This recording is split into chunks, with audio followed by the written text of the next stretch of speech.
All right, I didn't bring a PowerPoint or anything, but so I'm going to talk to you a little bit about the adolescent brain in 10 minutes or less. So focus and stay with me.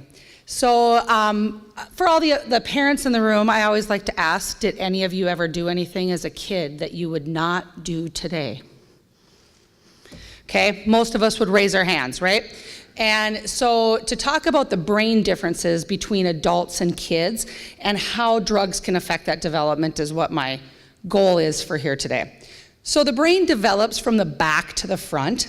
So in the back of the brain is what's called the amygdala, and that's our emotional sensors, and that's what regulates our emotions, makes us feel things.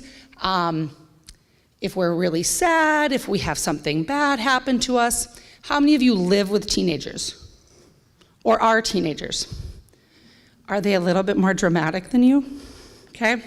The reason why that is their amygdalas are 3 times larger. So the understanding is that when they feel emotion, they actually do feel it 3 times stronger than an adult does. So you need to understand that when they have a breakup or something happens to them and you're just like, seriously, settle down. It's really not that big of a deal. They are actually feeling that emotion at such a more powerful level. That eventually will settle down. The brain will stop developing between the ages of 22 to 25, 26, somewhere in there. Females will develop sooner. Males will be a little bit later on in life. So this process is gradually going on, and their brains are slowing that amygdala down as they get older and older.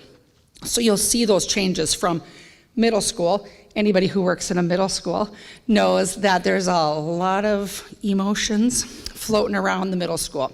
It gets a little bit better in high school and a little bit better in college.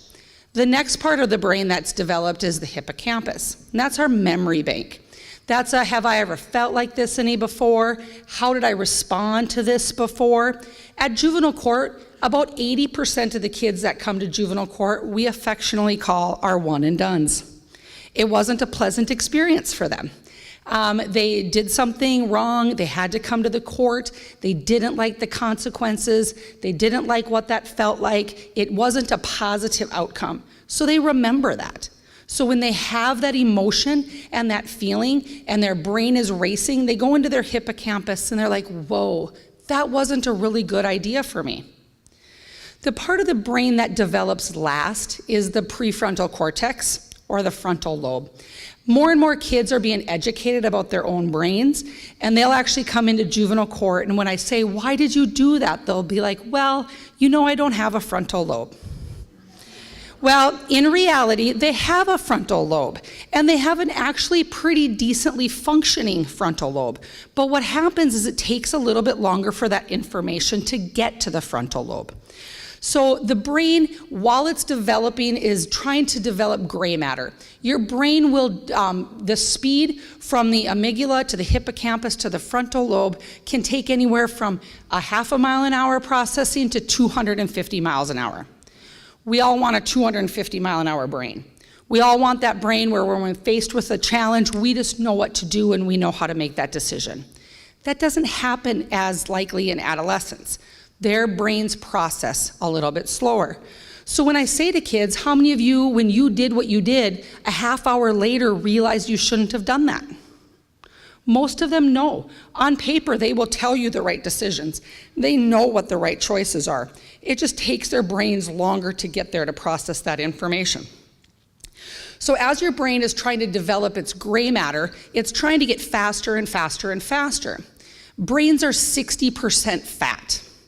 There are 2 substances that absolutely love fat: marijuana and opiates. So when somebody whose brain is developing uses marijuana or opiates, it attracts to the fat in their brain. While it is in their brain is not developing. So you get this window of opportunity that your brain's gonna stop developing between the ages of 22 and 26. You don't know when that's necessarily gonna be. But while you're using substances, you're not getting that faster brain processing. So I always say that that's why we have adult probation and parole.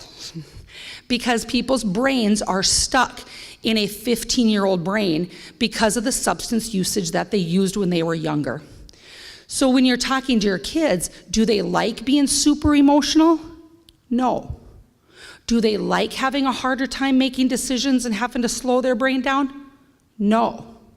Do they want to be like that when they're 40?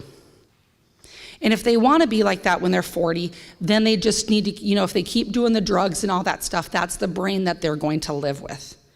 Because their brain's going to stop developing, whether or not it's 50% developed or 100% developed. And most people will tell you later on in life, when they're struggling as an adult, that they wish they would have never did those things because it's very challenging for them.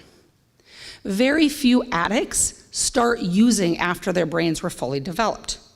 Most people don't make those decisions once they have a fully functioning frontal lobe and the processing speed gets there quicker. The other part of the brain, while it's being developed, is like this, I'm not a scientist, but the nucleus accumbens, which kind of spits out those dopamines and those pleasure sensors.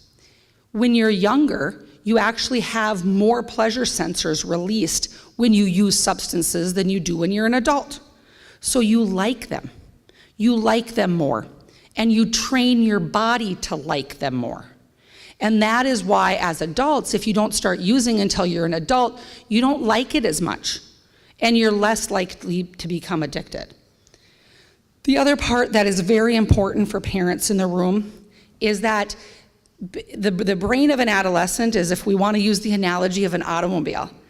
So their brain has a steering wheel, their brain has an engine, their brain has tires, but their brain has pretty weak brakes. Their brakes are not fully functioning.